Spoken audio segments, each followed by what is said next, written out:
Mount Shasta, a place of mystery, where they see UFOs, Bigfoot, weird shit like gnomes peeking around trees, like I said. And it's said, from what I've read and looked into even a long time ago, I found an article by this psychic, basically, and she was able to see inside of Mount Shasta.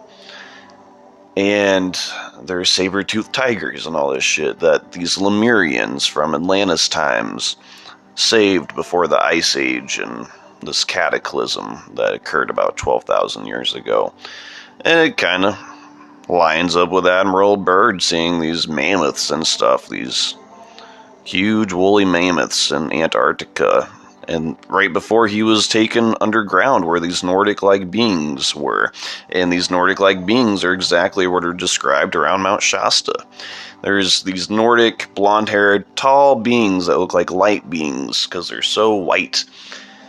They used to come down to the town of Shasta and stuff, and they would trade goods and stuff like gold and stuff with some of the settlers around that time in the late 1800s and early 1900s. It's even said, very random and weird, but one of these Nordic or Lemurian beings that are tall and white went down to San Francisco in World War I, when World War I was going on, and I don't know if it was a talk about World War I, but it seemed like these Nordic beings or these pale beings during World War II did give a message to Admiral Byrd about, setting off nukes and stuff and how that's messing with their world as well.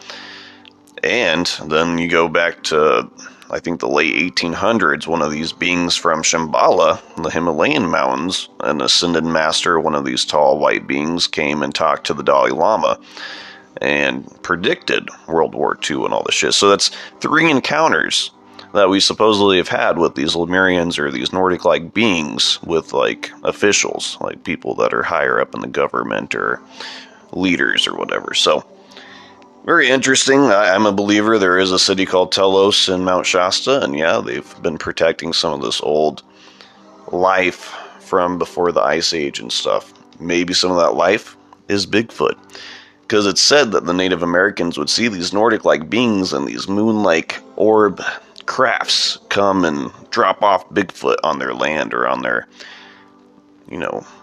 habitat.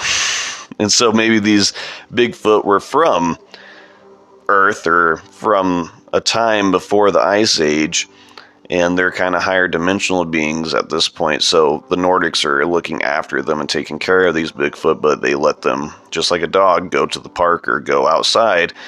They go see their natural habitat, and then they bring them back in the inner Earth because, us humans wouldn't be able to comprehend these Bigfoot. So I think that's partially where Bigfoot comes from, is this inner Earth. Some of these Nordic-like beings, these tall, blonde-haired, pale-skinned beings, are said to have a little organ that comes out of their forehead. So to me, that represents a third eye, and it helps them with their telekinesis. They are telepaths, basically. They don't really communicate with their mouths or vocals. So I think that's very interesting. That's what I would think would happen. When we talk about this third eye and all this shit, I would assume when we go to the next level of consciousness, this next dimension of the 4th dimension, we would gain certain aspects like that. That pineal gland would be more predominant, and we could communicate through far more advanced ways than our throats, our vocal cords and stuff. So that's something I found interesting. And you hear reports of these blonde-haired beings from the Black Forest of Germany when Hitler recovered that UFO crash. Then we have the Appalachian Mountains. A lot of people in the 1700s, early 1800s talked about these blonde, tall beings being inside these mountains. And even the Native Americans talked about the moon-eyed people in the Appalachian Mountains. And I think they're talking about these Nordics. And then the Puans, these Nordic-like beings they describe in Peru and Argentina and stuff that are in the Andes Mountains.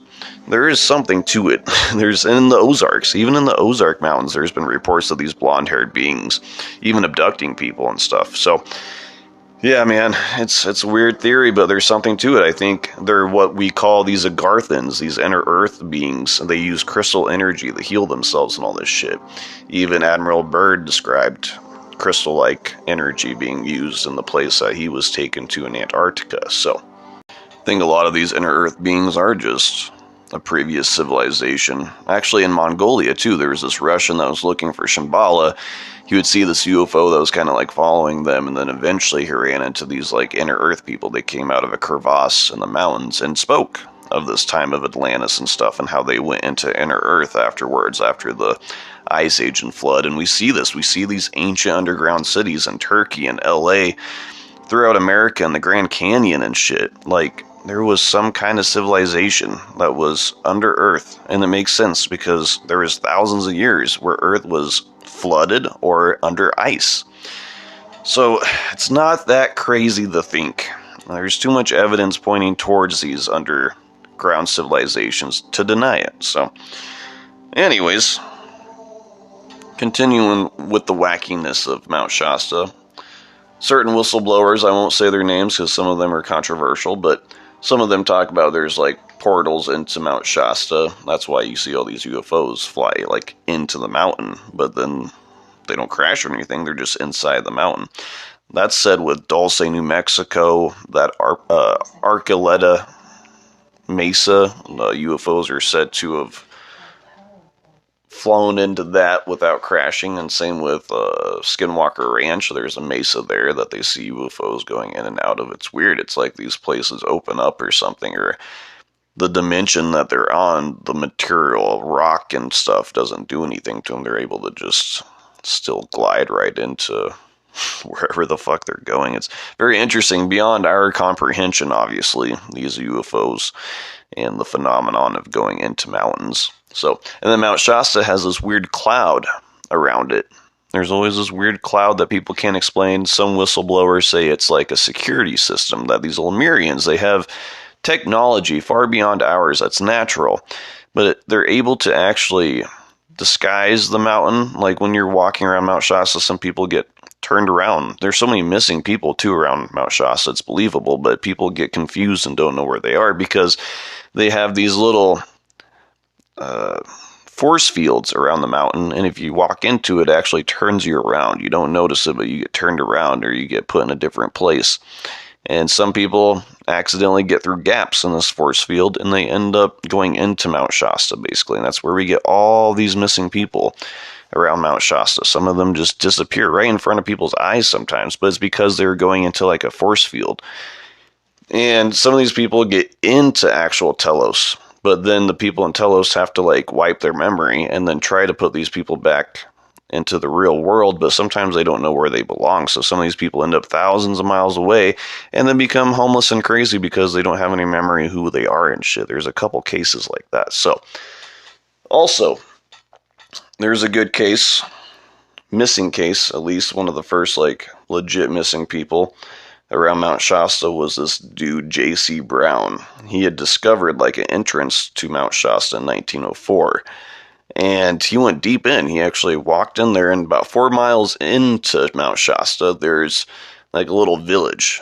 And it looked like it belonged to like giants and stuff, because he eventually found like mummified remains of like these 6 foot, 7 foot tall beings.